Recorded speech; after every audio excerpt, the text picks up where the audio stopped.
আসসালামু আলাইকুম। প্রিয় দর্শক, একটা লম্বা বিরতির পর আমাদের অন্য মঞ্চের আলাপচারিতা আবার শুরু করলাম। আপনারা এর মধ্যে জানেন এই বিরতির কারণ অন্য কিছু নয়। এই বিরতির কারণ ছিল আমার ব্যক্তিগত শারীরিক অসুস্থতা। এখনো পুরোপুরি সুস্থ হয়ে উঠেছি তা নয়, তারপরেও এই আলাপচারিতাটা চালানোর মতো সুস্থতা আছে আপনাদের দোয়ায়। আমরা আজকে প্রথম দিনেই এই যার সঙ্গে কথা বলবো আপনাদের খুবই সুপরিচিত এবং খুবই প্রিয় ভাজন মানুষ, সিনিয়র সাংবাদিক, আমারও খুব প্রিয়, জনাব আরশাদ মাহমুদ। আরশাদ ভাই, আমাদের অনুষ্ঠানে আপনাকে স্বাগত জানাচ্ছি। ধন্যবাদ আপনাকে। আরশাদ ভাই, আমি একটা বিরতির পর প্রথম অনুষ্ঠানটা আপনাকে নিয়ে করলাম এই কারণে যে বিরতির সময় আসলে আমি তেমন পত্রপত্রিকা পড়তে পারি নাই, অনলাইনেও বেশি তাকাতে পারি নাই, কিন্তু আপনার একটা স্ট্যাটাস ইদানিং বেশ আলোচিতই হচ্ছে। সেটা হলো যে সাবেক সিইসি নুরুল হুদাকে যেভাবে লাঞ্ছিত করা হয়েছে অথবা অপমানিত করা হয়েছে, এটা দেখে আপনি এর সঙ্গে কেন যেন আমি বুঝতে পারলাম না, আপনি আমাদের প্রধান উপদেষ্টাকেও একটা সতর্ক করে দিয়েছেন যে জনবিরোধী আচরণ হলে পরে কি ধরনের পরিণতি হয়। তো এটা আসলে আপনি মানে এখানে কোথায় আপনি প্রাসঙ্গিকতা কোথায় পেলেন এবং কেন এটা করলেন? আপনার কাছে কি ইউনূস সাহেবের কর্মকাণ্ডকে খুবই আপনার জনবিরোধী মনে হচ্ছে? ধন্যবাদ আপনাকে। দেখেন, এই পোস্টটা আমি দিয়েছি ওই হাবিবুল, সরি, কে এম রুহুদা সাহেবের, যে ফেসবুকের মাধ্যমে দেখলাম যে তাকে জুতো পরিয়ে, জুতোর মালা পরিয়ে জুতা মারা হচ্ছে। তো এটা দেখে আমার একটু খুবই অস্বস্তি বোধ করছিলাম আর কি। তো আবার দুটো তিনটে কথা মনে হলো যে মানুষ যখন ক্ষমতায় যায় তখন তারা হিতাহিত জ্ঞান থাকে না, তাদের অন্ধ হয়ে যায় সবকিছু। হ্যাঁ, ক্ষমতা, তারপরে ক্ষমতার সঙ্গে যে সমস্ত সুযোগ সুবিধা, গাড়ি, তারপরে বাড়ি ফ্রি, এই সমস্ত এগুলা। আর এগুলো দেখবেন ম্যাক্সিমামই সব সরকারি আমলাদের ব্যাপার আর কি। এই সমস্ত পজিশনের যারা আসে দীর্ঘদিন থেকে আমরা দেখছি যে অবসরপ্রাপ্ত সরকারি আমলাদেরকে নিয়ে দেয়। হ্যাঁ, এবং তারা যেহেতু জনবিচ্ছিন্ন থাকে অধিকাংশ চাকরি জীবনে, ফলে ঠিক বুঝে উঠতে পারে না, বা বুঝলেও তাদের কাছে সবচেয়ে বড় আহ, যে জিনিসটা আর কি, যে আমি কিভাবে আরো মানে জনগণের ট্যাক্সের টাকায় আমি আরো কিভাবে আমি সুযোগ সুবিধাগুলো কন্টিনিউ করতে পারি, এটা হচ্ছে তাদের মূল মন্ত্র আর কি। এই কারণেই দেখেন, এই যে নির্বাচনের আহ অনিয়ম, এই সমস্ত নিয়ে কথা, তো মানুষজন বিরক্ত, হাসিনা ভোট দিতে দেয় নাই, এটা। কিন্তু আপনি যদি খুব ডিসপ্যাশনেটলি জিনিসটা দেখেন, চিন্তা করেন, সেখানে আপনি দেখবেন এটা শুরু হয়েছে 1973 সাল, প্রথম নির্বাচন থেকেই, যেখানে শেখ মুজিবুর রহমান আমাদের প্রধানমন্ত্রী ছিলেন। কেমন?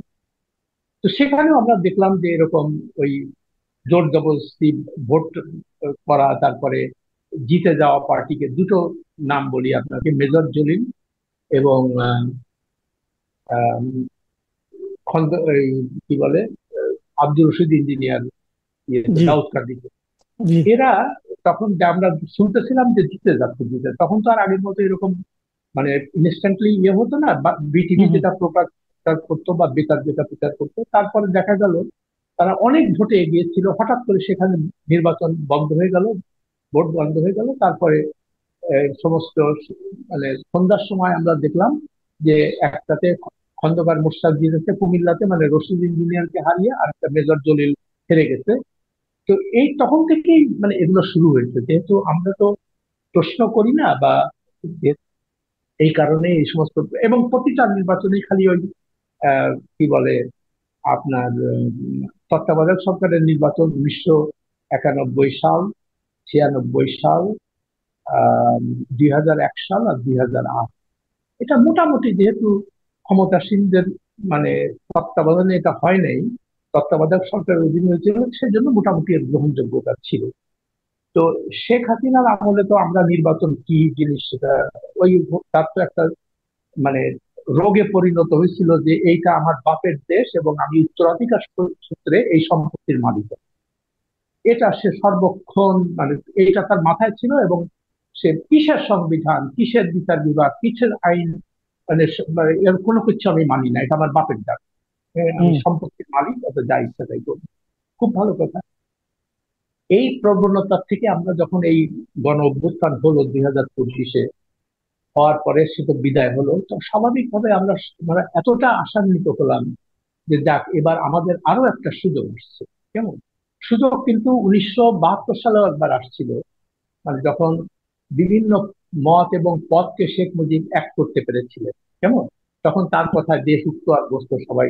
কিন্তু আমরা, তিনি কেন জানি না সেই পথে না, যে ওই আওয়ামী লীগ, ওই পরিবার এই সময়ের মধ্যে থাকলেন, পরিণতি যা হওয়ার হয়েছিল এটা আপনারা সবাই জানেন, এটা রিপিট করার হুম। দরকার নেই।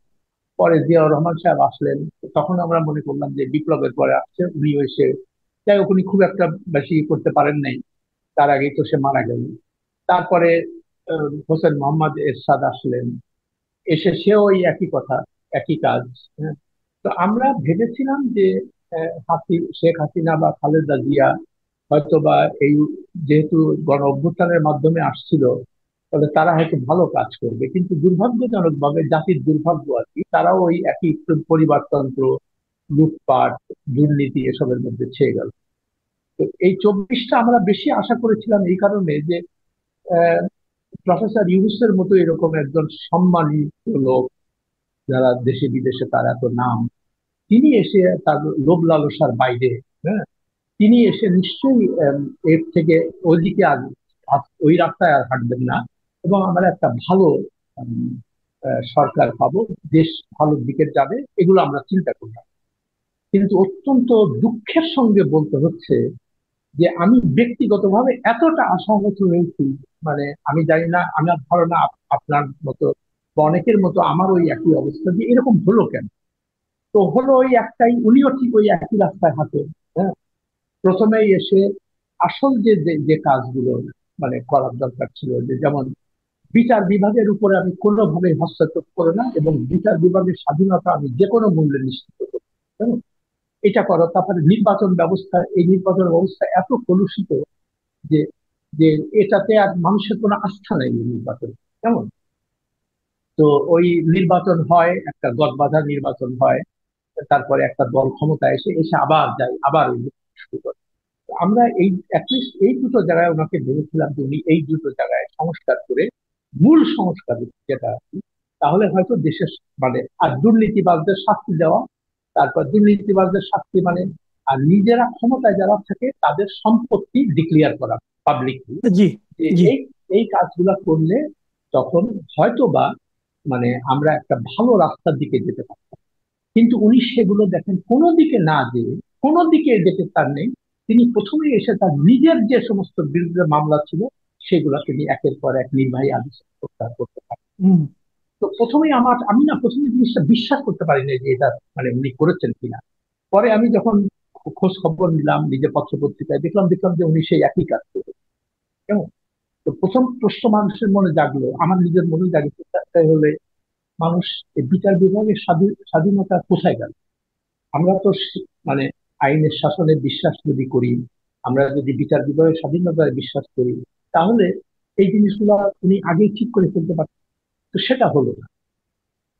তারপরে উনি ওই কর মাফ করলেন, তারপরে গ্রামীণ ব্যাংকের যত সুযোগ সুবিধা নেওয়া দরকার সবকিছু নিলেন। তারপরে সবচেয়ে দুর্ভাগ্যজনক, উনি গ্রামীণ বিশ্ববিদ্যালয়ের লাইসেন্স নিলেন, ম্যান পাওয়ারের লাইসেন্স নিলেন। আমরা তো জানি যে ম্যান পাওয়ার বা এই যে জনশক্তি রপ্তানি একটা অত্যন্ত দুর্নীতিগ্রস্ত একটা আহ, মানে সেক্টর আর কি। কেমন আচ্ছা, তো এখানে উনি যদি সত্যিকার অর্থে দেশপ্রেমিক হতেন, তো ওনার প্রথমেই উচিত ছিল এইটাকে কিভাবে, এই দুষ্ট চক্রকে ভেঙে একটা মানে ভালো ম্যান পাওয়ার ব্যবসাটাকে মানে ট্রান্সপারেন্ট করা, মানুষ যাতে মানে কোনো বিড়ম্বনা ছাড়া, ভোগান্তি ছাড়া, বেশি পয়সা দিয়ে বিদেশে যাওয়া এগুলা থেকে মানুষ মুক্তি পেত। কিন্তু উনি সেটা করলেন না, উনি ওই লাইসেন্সে নিলেন। কেন নিলেন? এটা একটা লুক্রেটিভ ব্যবসা, এখানে অনেক টাকা। হ্যাঁ, ফলে গ্রামীণ ব্যাংকেরও একটা কিছু ওখান থেকে আরো টাকা পাবে। তো এগুলা সত্যি কথা বলতে কি আমার এত মানে খারাপ লাগছিল। তো যখন আমি কে এম নুরুল হুদাকে দেখলাম যে এরকম জুতার মালা পরায় ঘোরাচ্ছে, তখন আমার হঠাৎ মনে হইলো যে আচ্ছা, এই পরিণতি কি ইউনূস সাহেবের বেলাও হবে? তার কারণ উনিও তো মানুষের যে সেন্টিমেন্ট এটা তো বুঝতে পারছে না। উনি ওই যে ক্ষমতা, যমুনা, তারপরে এসএসএ, তারপরে বিলাসবহুল গাড়ি, কেমন, আর ঘন ঘন বিদেশ যাত্রা, ঘন ঘন কারণে অকারণে। একটা কল্পনা করা যায় 10 মাসের মধ্যে 11 বার বিদেশ যাওয়া, এবং একটাও কিন্তু ওনার কোনো দ্বিপাক্ষিক সফর ছিল না। এটা আমি আপনার অনুষ্ঠানে আগেও বলেছি, আমি লিখেছিও কয়েকবার। তার কারণ দ্বিপাক্ষিক যদি আহ, আহ, দাওয়াত হতো তাহলে সেটা, আর উনি দাওয়াতটা পেয়েছেন কিন্তু ব্যক্তি ইউনুস হিসেবে। ওনার অনেক নাম টাম আছে, বিদেশে অনেক মোটিভেশনাল স্পিচ দেয়, এই জন্য অনেকে দেখে কিন্তু নিয়েছে। একটা কথা আপনি আমাকে বলেন, একটা কথা আপনি আমাকে বলেন যে আপনি মানে ওনার মানে এই যে বিভিন্ন কর্মকাণ্ডের কথা বললেন, কেউ কেউ কাউকে কাউকে তো আমরা এরকম বলতে শুনি যে উনি এসেছেন বলেই দেশটা আসলে বেঁচে গেছে। এবং এক্ষেত্রে তারা মোটার আগে দুই তিনটা কথা বলে। একটা কথা বলে যে না হলে নাকি দেশটা ভারতের কবজায় চলে যেত, উনি ভারতের হাত থেকে দেশটাকে রক্ষা করেছেন। আবার বলেন যে দেশের ব্যাংকিং খাতটাকে উনি, অর্থনীতিকে উনি একদম রক্ষা করেছেন, উনি না থাকলে এটা কিছুই থাকতো না একদম। তো এই যে কথাগুলো বলা হয়ে থাকে, এই কথাগুলি কি তাহলে এমনি বলার জন্য বলা, মানে মানে মানুষের মধ্যে এক ধরনের মানে কেন মানুষকে বিভ্রান্ত করার না, জন্য? এটা মানুষের মনের থেকেও এটা হচ্ছে তথাকথিত শিক্ষিত সমাজ, বুঝলেন? ওই জি। পিএইচডি টিএইচডি করছে, তারপরে বিদেশে থাকে। তাদের তাদের মানে বয়ানটা হলো এটা যে ডক্টর ইউনূস না থাকলে এই দেশ অনেক আগে ইন্ডিয়া নিয়ে যেত। এখন আপনি এই কথার কি উত্তর দিবেন বলেন? তো এখন, আর আপনি যে বললেন ব্যাংকিং সেক্টর ঠিক করা, তারপরে জিনিসপত্রের দাম মোটামুটি এখানে আপনি দুটো কথা আপনাকে বলি। ব্যাংকিং সেক্টরে লুটপাট হচ্ছিল, এটা তো আমরা সবাই জানি, তাই না? জি। তো এইটা যে কেউ ক্ষমতায় আসতে পারে না। আপনি যদি ধরেন আমার মতো একটা অশিক্ষিত মানে অর্ধশিক্ষিত লোককেও বলতেন যে আপনি এসে ক্ষমতা নেন, তো আমার প্রথম কাজ কি হতো? আমি ব্যাংকিং সেক্টরের লুটপাটটা বন্ধ করতাম, তাই না? তারপরে আমি দেখতাম যে নৈরাজ্য যেন না হয়, এগুলো যেন না হয়, এটা দেখতাম। এখন এইটার জন্য তো আপনাকে, এটা তো রকেট সায়েন্স না। দেশের ব্যাংকিং সেক্টরে লুটপাট হয়েছে, এটাকে বন্ধ করো, কেমন? তো এটা তো অটোমেটিক, যে কেউ, এটা তো ডক্টর ইউনূসের মতো নোবেল পাইতে হবে না এটা করার জন্য। এটা তো আপনি যদি কলা গাছকেও বসায় দিতেন, সে কলা গাছও একই কাজ করবে। আচ্ছা, কিন্তু আবার দেখেন, এই যে আরেকটা হলো যে এই যে অর্থ পাচারকৃত অর্থ ফেরত আনা, এটা আরেকটা ধান্দাবাজি শুরু হয়েছে, কেমন? আপনি আমি যারা মোটামুটি একটুখানি এই ধরনের খোঁজ খবর করি, আপনারা জানেন যে এটা অত্যন্ত জটিল একটা প্রক্রিয়া, কেমন? এবং বাংলাদেশ ব্যাংকের গভর্নর এবং সালেউদ্দিন আহমেদ যিনি অর্থ উপদেষ্টা, তিনিও বারবার করে বারবার এই কথাটা বলছেন যে এটা কিন্তু একটা জটিল প্রক্রিয়া, এটা সহজে হবে না, 5 বছরের আগে কোনো অর্থ ফেরত আসার সম্ভাবনা নাই। আপনার অনুষ্ঠানে আমি আগেও বলেছি যে অর্থপাত যে সব দেশে নিয়ে যায়, ওই দেশগুলো তো তাদেরকে বুকে জড়ায় ধরে যে তোমরা আসো, আমরা তো তোমাদেরকেই চাই, তোমাদের জন্যই আমাদের এই সব অর্থনীতি চলে। এটা তো আমরা সব, আর তাই যদি না হতো, যারা ওইখানে যে ঘর বাড়ি কেনে বা এই যে সেকেন্ড হোম বলে, এটা সরকারের মানে সরকার জানে না, ওদের সরকার জানে, সবই তো জানে, তারা ব্যাংকিং চ্যানেলে তো এগুলা মানে টাকা পয়সা গুলোই। তো তাদের ধরে না কেন? ধরে না ওই একটাই কারণে। আর এই পশ্চিমা বিশ্বের তথাকথিত বা এগুলা এগুলা যে পুঁজিবাদী বলেন, এটা শুনতে খারাপ লাগবে, এদের সঙ্গে আমি প্রস্টিটিউটের কোনো পার্থক্য দেখি না। প্রস্টিটিউটরা কি করে? তারা টাকা হইলে যে কোনো লোকের সঙ্গে শুয়ে পড়ে, তাই না? তো ওই পশ্চিমা হুম। বিশ্বেরও তাই, এরাই তাই। হ্যাঁ, যে ভাই তুমি টাকা আনো, তুমি কিভাবে আনছো আমার দরকার, জানার দরকার নেই, তুমি আমাকে টাকা দিবা, তোমার সাথে আমি শুয়ে পড়বো। হ্যাঁ, এটা শুনতে অবশ্য খুব ক্রুড লাগে। তো এই হচ্ছে কথা। এখন এই যে বারবার করে একটা শ্রেণী বলতেছে যে উনি উনি আসাতে দেশ ঠিক হয়ে গেছে, এটা একদম কমপ্লিট হগওয়াশ বলে, ননসেন্স। কেমন? এনিবডি যদি আসতো, তারা, তাদের তো অন্য কোনো রাস্তা ছিল না এটা না, মানে ব্যাংকিং সেক্টর লুটপাট বন্ধ করা। কিন্তু উনি যে কাজটা করতে পারে নাই, যে আইন শৃঙ্খলাকে কোনোভাবেই ঠেকাইতে পারে, যার জন্য, আর আইন শৃঙ্খলা দেশে যখন আইন শৃঙ্খলা না থাকে, আইনের শাসন না থাকে, এই মক মক কালচারের কিন্তু উৎপত্তি হয় তখন থেকেই। তার কারণ সাধারণ মানুষ দেখে যে ক্ষমতাবান যারা তাদের জন্য আইন না, কেমন, তাদের তাদের কোনো কিছু হয় না। ফলে আমাকে কি করতে হবে? আমাকে আইন নিজের হাতে নিতে হবে এবং আমি এটার ব্যবস্থা করব। আর আরেকটা জিনিস খেয়াল করেন যে কিন্তু আপনার আপনার এই যে যুক্তিটা আপনি দিলেন যে মব কালচারের ব্যাপারে, আপনার এই কথাটা কি প্রকারান্তরে মব কালচারকে এক ধরনের উৎসাহিত করবে না? না, উৎসাহিত, এটা তো বাস্তবতা। আপনি মব কালচারকে যদি থামাতে পারতেন কখন? আপনি যদি ক্ষমতায় আসার পরপরই যদি এগুলোর বিরুদ্ধে অ্যাকশন নিতেন, তাহলেই জি। এগুলা নিয়ন্ত্রণ হয়ে যেত তখনই। কিন্তু আপনি তো সেটা করলেন না। আপনি খালি বিদেশে বিদেশে ঘুরতেছেন। আপনি গ্রামীণ ব্যাংকের যত রকম সুবিধা, আপনি নিজের সুবিধাগুলো দেখতেছেন। আর উনি বিদেশ থেকে কিছু মার্সেনারি নিয়ে আসছে ভাড়া করে, কেমন, হুম হুম হুম হুম হুম। তাদের বিভিন্ন, তারা মানে ফার্স্ট ক্লাস ফার্স্ট হয়েছে, তারা অত্যন্ত মেধাবী, মানে বিদেশ জয় করে নাকি তারা বিদেশে যেখানে থাকে ওখানে জয় করে ফেলতে সবকিছু। এই ধরনের লোককে আমাদের দরকার। তারা এসে কি করলো? এসেই তারা ওই বিভিন্ন বড় বড় কথা বলে খালি বিদেশ, 2 দিন পর পর খালি বিদেশ যায়, বুঝলেন? এই যে হুম। খলিলুর রহমান বলেন, তারপরে আহসান মনসুর বলেন, এই যে বাংলাদেশ ব্যাংকের গভর্নর, তারপরে ফয়েজ আহমেদ তৈয়ব, লুৎফে সিদ্দিকী, আশিক চৌধুরী। একটা সাংবাদিক জিজ্ঞেস করে না যে আচ্ছা, আপনারা যে এতবার বিদেশ যাচ্ছেন এটার খরচ কে দেয়? এবং খরচ সব সরকারি বিষয়। আর একটা জিনিস লক্ষ্য করেন, সরকার, মানে এরা কিন্তু নিজের পয়সায় কখনো বিজনেস ক্লাস ট্রাভেল করে না বা 5 স্টার হোটেলে থাকে না। এই গরিব দেশে যখনই সরকারের থাকলে সুবিধা এগুলো হয়, যে যেহেতু ওনারা কিন্তু নিজেরাই এই আইন তৈরি করছে যে তুমি জয়েন্ট সেক্রেটারি হইলেই তুমি এই এই সমস্ত সুযোগ সুবিধা পাবা। তো তো ভাই, একটা গরিব দেশে তুমি কেন এগুলা করবে? এই সমস্ত জিনিসগুলো দিয়ে সাধারণ মানুষের মনে মনে হচ্ছে যে এ তো মানে ওই হাসিনা, খালেদা, এরশাদ, ওই তাদেরই আর এক আশ্বাস এসে গেছে আমাদের দেশে। মানে আমাদের মাথার উপর এসে চেপে গেছে। আচ্ছা, আরেকটা জিনিস, অনেকে এই তুলনাটাও করছেন। আমার এটাই শেষ প্রশ্ন, এরপরে আমরা অনুষ্ঠানের অনেকক্ষণ সময় হয়ে গেছে। সেটা হলো যে এই এশিয়াতেই আমাদের নিকটবর্তী শ্রীলঙ্কায় আমরা কিন্তু এই ধরনের একটা বিপ্লব দেখেছি। বিপ্লবের পর একটা নির্বাচন দেখেছি, ও নির্বাচনের পর একটা নতুন সরকারও এসেছে, এবং তারা এসে কিন্তু আসলেই মানে একটা বিপ্লবাত্মক কিছু পরিবর্তন কিন্তু তারা তাদের দেশে অলরেডি আনতে পেরেছে। তো সেখানেও কিন্তু আমরা ওই রাজনৈতিক প্রতিহিংসাটাও ওইভাবে দেখিনি। তো ওরা, অনেকে বলে এই কথা যে ওরা পারলে আমরা কেন পারছি না, আর ওদের যার নেতৃত্বে হচ্ছে উনি ডক্টর ইউনূসের মতো আন্তর্জাতিক খ্যাতি সম্পন্ন ব্যক্তিত্বও নন। হ্যাঁ। তো এটা হ্যাঁ, আমরা ওই, কেন পারছি না, কেন সমস্যাটা কোথায়, না, কি এটা জায়গায়? আপনি খুব একটা ভালো প্রশ্ন করেছেন। এটা আমারও খুব ইন্টারেস্ট এবং আমি এগুলা নিয়ে, শ্রীলঙ্কা নিয়ে আমি অনেক লেখাপড়া করি আর কি। তো আমার কাছে যেটা মানে বেসিক জিনিসটা মনে হইলো যে দিশানায়ক যে নতুন প্রেসিডেন্ট হয়েছে সে মানে ওদের কমিউনিস্ট পার্টি, হ্যাঁ। জি। তো তার পোশাক আশাক, মানে মানে তার চাল চাল চলন চলাফেরা, তো সে আসার ক্ষমতায় আসার পরপরই সে মানে একটা যুগান্তকারী কাজ করলো। সে করলো কি?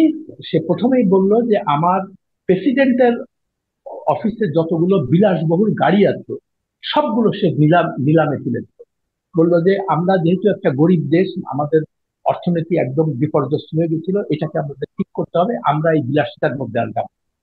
তো উনি এসেই এই সমস্ত গাড়িগুলাকে, 25টা গাড়ি আমি যতটুকু আমার মনে আছে, উনি নিলামে তুলে দিলেন। আর উনি নির্দেশ জারি করলেন যে সরকারি অফিসে এই ধরনের কোনো বিলাসিতা আমরা আর সহ্য করবো না। এটা গরিব দেশের, মানে সব, মানে যারা গরিব তাদের জন্য আমরা এই বাড়তি উদ্বৃত্ত টাকা এগুলো আমরা ব্যয় করবো। তারপরে ওদের একটা রিসার্চ বাজেট দিয়েছে, সেই বাজেটটা আমি খুব লক্ষ্য করছিলাম। আমরাও একটা বাজেট দিলাম। এই বাজেট দেখেন, শ্রীলঙ্কা শিক্ষা এবং স্বাস্থ্য খাতে 3 গুণ বেশি বরাদ্দ বাড়িয়ে। আর আমরা করলাম কি? শিক্ষা খাতে কমালাম, কেমন, স্বাস্থ্য খাতে উল্লেখযোগ্য কোনো বৃদ্ধি নাই, কিচ্ছু নাই। আমরা কি করলাম? বাজেটে আপনি লক্ষ্য করেন, সরকারি কর্মকর্তা কর্মচারীদের বেতন ভাতা এইগুলা, তারপরে সরকারি টোটাল তাদের সংখ্যা হলো 19 লাখ, কেমন, সেখানে 87,000 কোটি টাকা দিল এই এই বাজেটের মধ্যে। সেটা অলমোস্ট 10% টোটাল বাজেট। এর সাথে আরো যোগ করেন সামরিক বাহিনী, সেই তাদের সংখ্যা 2 লাখ, 2.5 লাখ, মানে মানে বিমান বাহিনী, নৌবাহিনী, ইয়ে, বিজিবি, তো এখন তাদের পিছনে যদি আপনি বাজেটের 15 থেকে 16% খরচা করেন, তাহলে আপনি শিক্ষা খাতে বাজেট বাড়াবেন কিভাবে? আপনি স্বাস্থ্য খাতকে কিভাবে ঠিক করবেন? কেমন? তো আপনার তো উচিত ছিল, মানে আপনি যদি সত্যিকার অর্থে দেশপ্রেমিক হতেন, যে আমি বিদেশ দেশে আর যাব না, কোনো কিছু করব না, আমি আল্লাহ আমাকে একটা সুযোগ দিতে, এই সুযোগ আমি কাজে লাগাবো দেশের সাধারণ মানুষের কল্যাণ। কিন্তু আমরা কি দেখতে পাচ্ছি? আবার ওই ব্যুরোক্রেসি, ওই আমলাতন্ত্র, তারা বিভিন্ন জায়গায় ঘুরে ঘুরে বেড়াচ্ছে আর ঘুরে ফিরে তাদের যত সুযোগ সুবিধা পাচ্ছে। কেমন? তারপর এখন এই জিনিসটা যদি আমরা শ্রীলঙ্কার থেকেও, আপনার তো অন্যদিকে শ্রীলঙ্কার থেকেও আমরা সেই শিক্ষাটা নিতে পারতাম, আমরা তো নিলাম না সেগুলো। আমরা খালি বিদেশ যাব, আমরা নিজের সুবিধা দেখবো, আর আমরা ফাইভ ফাইভ স্টার হোটেল আর ওই বিজনেস ক্লাসে ঘুরে বেড়াবো, ব্যাস হয়ে গেল। তো এই জন্য জি। আমার দুঃখের সঙ্গে বলতে হচ্ছে যে ইউনূস সাহেবের পরিণতি, আমি খুব আশ্চর্য হব না, আমি দুঃখ পাবো হয়তো, কিন্তু আমি আশ্চর্য হব না যদি এই কে এম নুরুল হুদার মতো হয়। উম, আমি প্রত্যাশা করি যে তেমন পরিণতি না হোক, আপনার এটা ভুল প্রমাণিত হোক, এটাই প্রত্যাশা করি। কারণ এটা হলে হ্যাঁ, এটা সারা দুনিয়াতে আমাদের জন্য একটা খুবই নির্মম একটা উদাহরণ হয়ে থাকবে।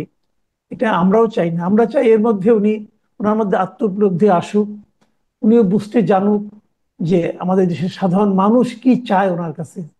ওনার কাছ থেকে আমাদের প্রত্যাশা করি উনি যদি উপলব্ধি করতে পারেন, যদি সেই অনুযায়ী কাজ করতে পারেন, হাতে এখনো সময় আছে, সেটা হলে আমি মনে করি দেশ ভালোর দিকে যাবে। প্রিয় আমি দর্শক, কি আপনাকে একটা সেকেন্ড যে একটু ইয়ে প্লিজ, করতে পারি? আমি প্লিজ আমি খালি বলেন। একটাই কথা বলে আপনাকে, সরি ফর ইন্টারাপশন। জি। হুম। এটা তখনই সম্ভব হবে যখন আপনি আইনকে তার নিজস্ব গতিতে চলতে দিবেন। আইনকে, আইনের শাসন আপনি করবেন, আইনকে সিলেক্টিভলি আপনি এনফোর্স করবেন না। কেমন? এই জি। জিনিস, খালি এই একটা জিনিস যদি আপনি করতে পারেন, আর খালি বিচার বিভাগের স্বাধীনতা নিশ্চিত করতে পারেন, দেশ অনেক আগে আগে যাবে। আমার জি। অনুরোধ থাকবে এটা যেন তারা করে। জি। প্রিয় দর্শক, আপনারা শুনলেন যে আসাদ আহমদের একটাই প্রত্যাশা, যে আইনকে আইনের মতো চলতে দিন, তাহলে দেশের অনেক সমস্যার কিন্তু সমাধান হয়ে যাবে। আমিও তাই মনে করি। আপনারা কি মনে করেন আমাদের লিখে জানান। ভালো থাকবেন আপনারা। এখন এ পর্যন্তই। আল্লাহ হাফিজ।